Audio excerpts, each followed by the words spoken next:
نحمدہ و نصلی علی رسولہ الکریم اما بعد فاعوذ باللہ من الشیطان الرجیم بسم اللہ الرحمن الرحیم۔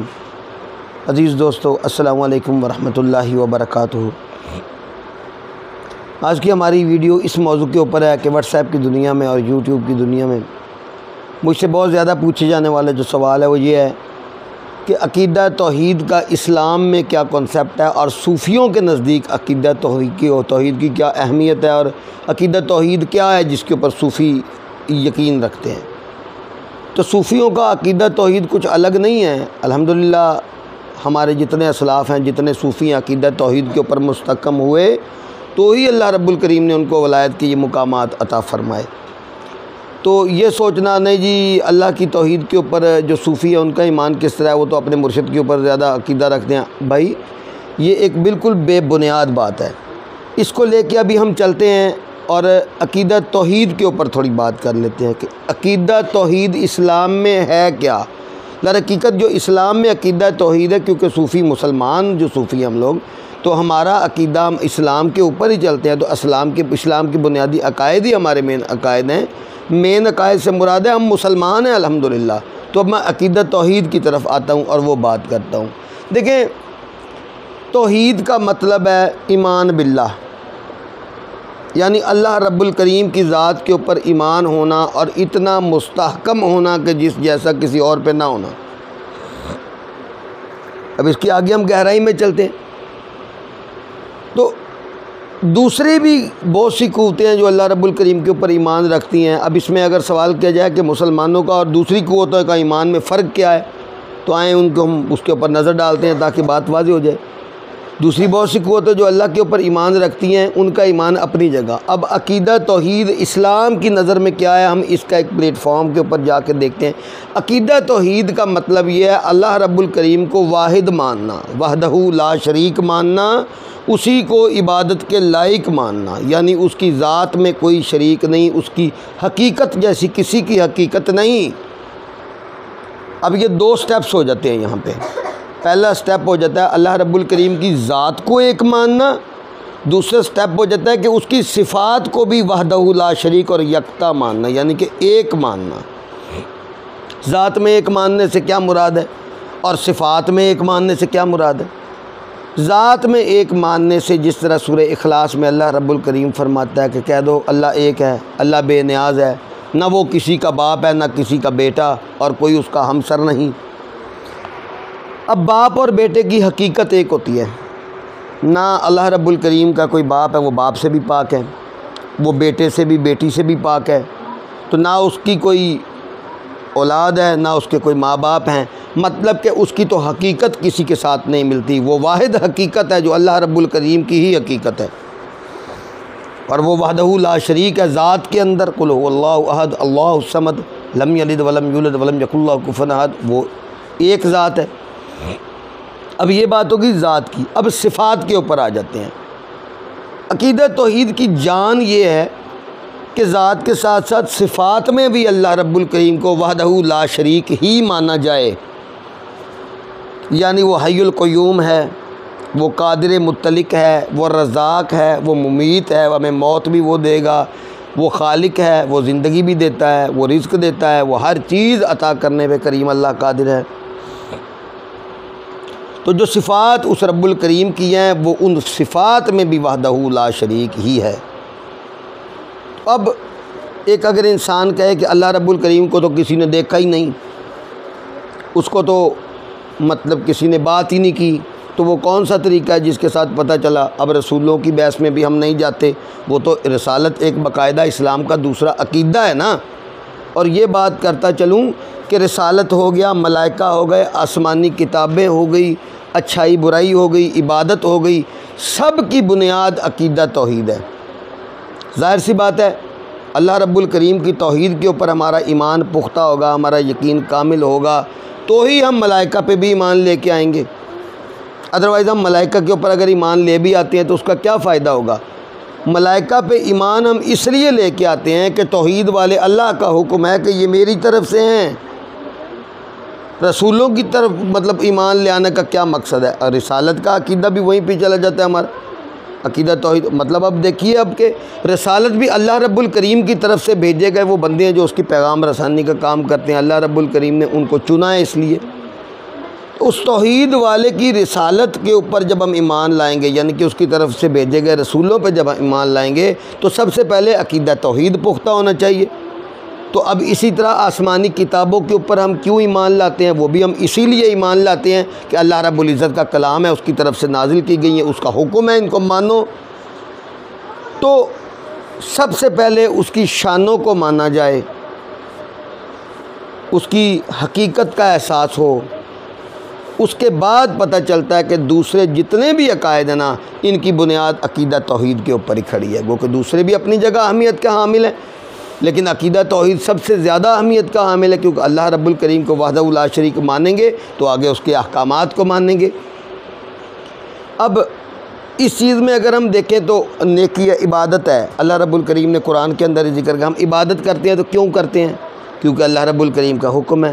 اب امر بالمعروف اور نہی عن المنکر کا جو حکم آیا، معروف باتوں کے اوپر عمل کرنا اور منکر کی نفی کرنا، مطلب ہے کہ ان باتوں کے اوپر عمل کرنا جن کو ہم اچھا سمجھتے ہیں، اور ان باتوں کی نفی کرنا جن کو ہم برا سمجھتے ہیں۔ اب ان باتوں میں کیا فرق ہے؟ نیکی کرنا، دوسروں کے کام آنا، نوافل ادا کرنا، یہ سب امر بالمعروف کے اندر چلے جاتے ہیں۔ چوری کرنا، غیبت کرنا، رشوت خوری کرنا، یہ نہی عن المنکر میں آ جاتے ہیں۔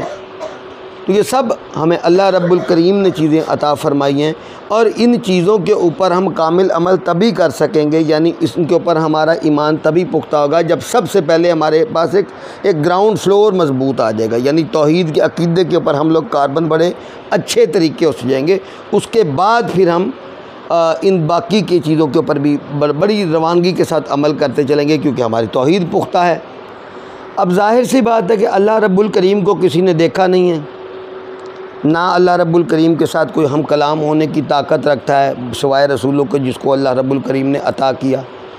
تو اب ہم عقیدہ رسالت کی طرف جانے کی بجائے عقل اور شعور کے دائرے میں رہتے ہوئے، عقل اور شعور کے صرف اپنے ذہن کے دائرے میں رہتے ہوئے کائنات کی ان حقیقتوں کے اوپر سے پردہ اٹھاتے ہیں جو نشانیاں واضح کرتی ہیں کہ اس کائنات کوئی چلانے والا کوئی ہے۔ ان میں سب سے پہلی اور بنیادی بات یہ ہے، اگر کسی گھر کے اندر باپ نہ ہو، ماں نہ ہو، تو وہ گھر نہیں چل سکتے۔ ایک باغ کے اندر مالی نہ ہو تو وہ باغ خشک ہو جائے گا، باغ کے پودے ختم ہو جائیں گے۔ اب کائنات کا نظام ہے، نظم و ضبط کے ساتھ چل رہا ہے، سورج روز طلوع ہوتا ہے، روز غروب ہوتا ہے، ہوا چلتی ہے، بارشیں برستی ہیں۔ ہمیں اللہ رب الکریم نے اس کائنات کے اندر جو کچھ عطا کیا ہے وہ اپنے رحم و کرم کے ساتھ عطا کیا، اور ڈیلی روٹین کے اوپر وہ چیز ہمیں عطا ہو رہی ہے، خوراک ہے ہمیں مل رہی ہے۔ اب کائنات کے یہ معاملات دیکھتے ہوئے سورج، چاند، ستارے، ہوائیں، دن رات، مطلب ہے کہ دن کے بعد رات ہے، رات کے بعد دن ہے۔ اب اس میں ہر بات میں قرآن کی آیت بتانا مطلب بڑا ضروری ہے، لیکن کیونکہ ویڈیو بہت لمبی ہو جائے گی اس لیے مختصر بات کرتے ہیں۔ تو یہ سب چیزیں یہ بتاتی ہیں کہ کوئی کائنات کا مالک اور خالق ہے، یہ تو ثابت ہو گیا کہ مالک اور خالق ہے۔ اب وحدہ لا شریک اس میں سے کیسے ہم اس کو بنائیں گے، کیسے مطلب پتہ چلے گا ان نشانیوں میں سے، کیسے ہمارے اوپر واضح ہوگا کہ وحدہ لا شریک ہے؟ تو ایک چرخے کو چلانے والی دو عورتیں ہونا، ایک ادھر کھینچے اور ایک ادھر کھینچے تو وہ چرخہ ٹوٹ جائے گا۔ اگر اس کائنات کو چلانے والا ایک سے زیادہ کوئی معبود ہوتا، کوئی ایک سے زیادہ رب کے علاوہ کوئی اور ہوتا، تو اختلاف رائے کی وجہ سے یہ کائنات مختلف نظریات کا شکار ہو جاتی۔ وہ کہتا میں آج سورج ادھر سے طلوع کروں گا، وہ کہتا میں آج ادھر سے طلوع کروں گا، تو نظریاتی اختلاف کی وجہ سے یہ کائنات تباہ و برباد ہو جاتی۔ اب اس کے بعد دوسری بات کی طرف اتر رہے ہیں، یہ تمہارا ایک نظریہ آ گیا۔ دوسرا نظریہ یہ ہے کہ یہ میری آنکھیں ہیں، ہر بندے کی اللہ رب الکریم نے آنکھیں عطا فرمائی ہیں۔ اب جب ہم باہر جاتے ہیں نا تو پہلے فنگر پرنٹ ہوا کرتے تھے، اب فورن کنٹریز کے اندر آئی پرنٹ لیتے ہیں۔ وہ آئی پرنٹس آپس میں میچ نہیں ہوتے بندوں کے۔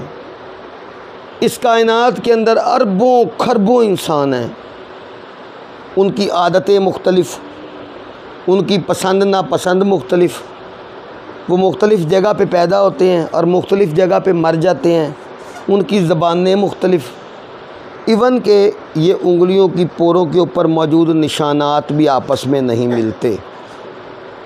تو اس چیز کو اگر ہم غور اور فکر کریں تو پتہ چلتا ہے کہ کائنات کو چلانے والا ایک پروردگار ہے اور وہ وحدہ لا شریک ہے۔ اگر یہ دو ہوتے تو اس کے نظم و ضبط میں بگاڑ آ جاتا، کیونکہ قرآن میں اللہ رب الکریم فرماتا ہے کہ ان دونوں کے درمیان، یعنی زمین اور آسمان کے درمیان، اللہ کے علاوہ کوئی اور معبود ہوتا تو ان میں فساد برپا ہو جاتا۔ تو ان سب چیزوں کو جب انسان غور و فکر کرتا ہے تو بے اختیار اس کے منہ سے نکلتا ہے تبارک اللہ احسن الخالقین، تبارک اللہ احسن الخالقین، تبارک اللہ احسن الخالقین۔ بڑا ہی برکت والا ہے وہ پروردگار، سب کاریگروں سے بہترین کاریگر۔ اس کے اگلی بات اگر کروں تو ایک انسان اتنے سے معمولی سے وجود کے ساتھ اللہ رب الکریم نے پیدا کیا۔ اس سے چھوٹی بھی مخلوقات ہیں، چیٹیاں ہیں، چرند پرند ہیں، صحیح ہے، لیکن اس کو اللہ رب الکریم نے شعور دیا ہے، اور اللہ رب الکریم نے اس محدود سے وجود والے شخص کو، اس انسان کو یہ قوتیں دے دی ہیں کہ وہ بڑی سے بڑی اللہ کی مخلوق کو اپنی ذہن کی سوچ سے، اپنے وجود کی طاقت سے تسخیر کرنے کی ہمت رکھتا ہے، صلاحیت رکھتا ہے۔ اب یہ صلاحیتیں بھی مختلف ہیں۔ کیسے مختلف ہیں؟ اللہ رب الکریم نے کسی کو ڈاکٹر بنا دیا، کسی کو انجینئر بنا دیا، کوئی ادیب بنا دیا، کوئی شاعر بنا دیا، کوئی حکیم بنا دیا۔ تو مطلب یہ جو صفات اللہ رب الکریم نے ہر انسان کو دی ہیں یہ بھی الگ الگ ہیں، لیکن ان تمام صفات اور ان تمام قابلیتوں کے باوجود بھی انسان اس قابل نہیں ہے کہ اپنے آپ کو پیدا ہونے سے روک لے، یا اپنے بچپن کو جوانی کے اندر ڈھلنے سے روک لے، یا جوانی کو بڑھاپے کے اندر اترنے سے روک لے، یا پھر بڑھاپے کو موت کے اندر اور زندگی کو موت کے اندر، قبر کے اندر اترنے سے روک لے۔ یعنی ان تمام صلاحیتوں کو بروئے کار لا کے بھی انسان ایک زمانے کو دوسرے میں ڈھلنے اور اس میں تبدیل ہونے سے روک نہیں سکتا۔ اس کا مطلب ہے کہ تبارک اللہ احسن الخالقین، تمام کاریگروں کا کاریگر بڑا برکت والا میرا پروردگار ہے۔ یہ سارا نظام اس کا بنایا ہوا نظام ہے جس کو انسان بالکل قطعاً طور پہ بدل نہیں سکتا، ہاں مگر جس کی صلاحیت اللہ اس کو عطا فرمائے۔ اب اس چیز سے کیا واضح ہوتا ہے کہ کائنات کوئی خود ہی نہیں پیدا ہو گئی ایک حادثاتی طور پہ، اس کو کوئی بنانے والا ہے، کسی کاریگر نے، سب سے بہترین کاریگروں میں سے بہترین کاریگر نے، اللہ برکت والے نے اس کو تخلیق کیا ہے۔ اس کے بغیر یہ اتنی حکمتوں کے ساتھ کبھی پیدا نہیں ہو سکتی تھی۔ ہاں، اور وہ ایک ہی حاکم ہے، وہ کوئی ایک سے زیادہ نہیں ہو سکتے، کیونکہ اگر اللہ رب الکریم کے علاوہ آسمان و زمین کے درمیان کوئی اور معبود ہوتا تو ان میں فساد برپا ہو جاتا۔ یہ اللہ کا قرآن فرما رہا ہے۔ اب عقیدہ توحید کا انسان اگر خیال کرے تو میرے خیال میں یہ بڑی واضح اور تفصیلی بات کر دی ہے کہ اسلام کے نزدیک عقیدہ توحید یہ اہمیت رکھتا ہے کہ نہ صرف ذات بلکہ صفات میں بھی اللہ رب الکریم کی ذات وحدہ لا شریک ہے۔ اور صوفی کیونکہ مسلمان ہیں تو اسلام کے نظریات ہی ان کے نظریات ہیں۔ ہمارا عقیدہ سب سے بنیادی عقیدہ توحید ہے۔ توحید کامل ہوگی تو اس کے بعد ہی آگے کوئی معاملات ترقی اور روحانیت کی طرف جائیں گے۔ اب اس میں ترقی اور روحانیت کی بھی بات آ جاتی ہے، اب وہ اگلی معاملات میں کریں گے۔ اب توحید کے اوپر جب انسان بات کرتا ہے اور اس کے اوپر عمل کرتا ہے تو انسان ایک مکمل ضابطۂ حیات کے اندر آ کے بندھ جاتا ہے، کیونکہ جب وہ توحید کی بات کرے گا پھر اس کو رسالت کو بھی ماننا پڑے گا، ملائکہ کو بھی ماننا پڑے گا، اس کو کتابوں کو بھی ماننا پڑے گا، اچھائی برائی کو بھی ماننا پڑے گا، اچھے اعمال کرنے پڑیں گے اور امر بالمعروف اور نہی عن المنکر پہ پختہ ہونا پڑے گا۔ تو یہ عقیدہ توحید انسان کو ایک شائستگی عطا فرماتی ہے۔ اور اب اس سے اگلی اس کی قسط کے اندر انشاءاللہ العزیز ہم عقیدہ توحید قرآن سے ثابت کر کے اور پھر اس کے فوائد جو مرتب ہوتے ہیں انسانی زندگی کے اوپر، ان کے اوپر غور کریں گے۔ میرے خیال میں عقیدہ توحید کیا ہے یہ میرے تمام دوستوں کو، تمام سننے والوں کو سمجھ آ گیا ہوگا کہ ہماری نظر میں، علماء کی نظر میں، عام بندے کی نظر میں، صوفی ہو یا غیر صوفی ہو، ہر انسان کی نظر میں اسلام نے جو توحید کے عقیدے کا کنسیپٹ دیا ہے وہ یہی ہے۔ وآخر دعوانا ان الحمد للہ رب العالمین۔